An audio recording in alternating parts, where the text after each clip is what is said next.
Gini ni chako juma hiyo makare weche mopogore osebedo katimore kor gwenge mapachoka wachaka nage ndikruok mano mar joluto ombulu mabende koro nochako odiechieng' manyoro manen chin tarik 29 ndikruok mabende osebedo aming'a kuom thuolo malach chakre ne jo IBC commissioners mana nitiere telo na wuoge apisi e higa mar 2023 gi sani kodong' mana matin ne higni 2 to adhi yiero maduong' mar higa mar 2027 ndikruok dochako IBC nitiere Geta mano mar ndiko ji $6.3 mokwongo oyire na report mabende Lidio Keo nolosonwa odiechieng' manyoro.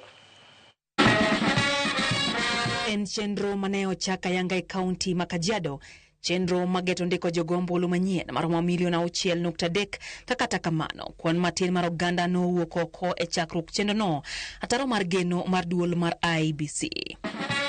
Duolno kata kamano nyiso geno mar gene kwan mar oganda mabiro wuok oko mar ndikruok kaka jogombulu biro medore. Remember, the election is in 2027 and we are supposed to register citizens, eligible voters for a period up to 8 months before the general elections. That's when we will close the registration process. Kata kobedo ni kwan matin kende manochope thoth kuonde ndikruok go thoth jogombulu mane wuok ndikore ne gin rawere mane wacho ni ging'eyo ni ombuchgi mabiro konyogi loko telo mapachoka.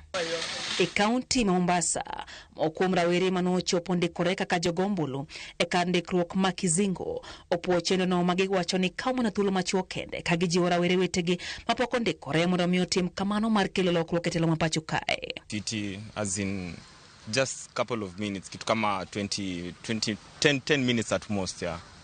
Mekuwa tu sawa, ni swift, chukuliwa picha nini, unaulizwa maswali kidogo, then unakuwa registered. Yeah. Mbona mama kuregister? Ukiangalia coding, tunaangalianga news nini, uchumi bana. Yeah, kuna kazi pia, youths protesting in the streets, vitu kama hizo. Yeah. Nikiashiriwa kwamba bana tunataka change. Kata kamano ne midhiero ne moko kuom jogo mane ochopo kanyo mar timo lokruok e kuondegi mag luto ombulu kaluwore ni masinde mane tiyo ne gin mana mago mag ndiko jogombulu manyien ma ok loko kuonde goyo ombulu.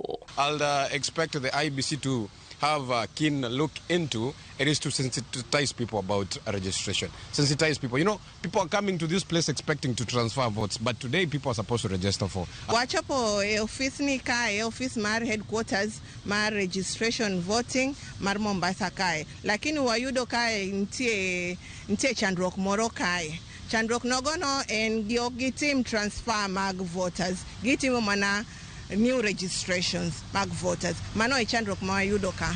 Chenro no ibiro tiye gi lony manyasani mabiro yango jagombulu gi tong wang'e okang' maduol mar IBC wacho ni biro geng'o jogombulu manyawawa kata kamano piny mathoth osebedo kanyuolre e wi arita mag nonro mag oganda. Sisi pia kwa upande ya registration ya voters, we are guided also by the Data Protection Act and of course the laws governing privacy. So we have taken into account all that. Chenro no mandiko jogombulu biro dhi mbele nyaka higa 2027 ka bende obiro rumo kodong' mana dweche 2 kende kapok obag yiero maduong'. Nekorom gajo mone kaka chenro ba kamano nochako odiechieng' manyoro bang' kano yange e kaunti mano ma Kajiado. Aparo na chako nyasuna kaka chenro ba kamano ochako gi ndikruok mago mag joluto ombulu motelo ni yiero maduong'.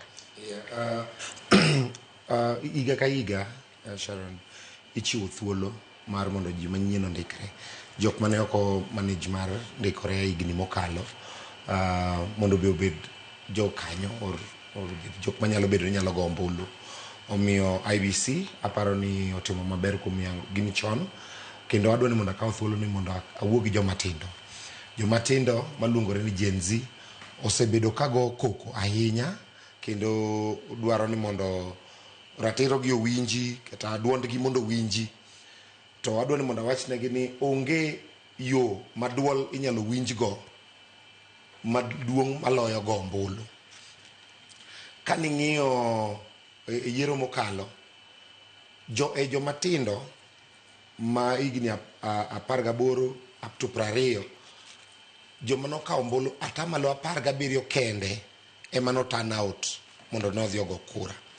Omiyo adwa ni mondo ajiw jomatindo nikech gine magi dhi timo registration sani. Gine ma IBC target gi $6 million. kaka nyocha giringe ndara matek ka gikwedo weche maricho mag sirkal kata weche mane gidwaro.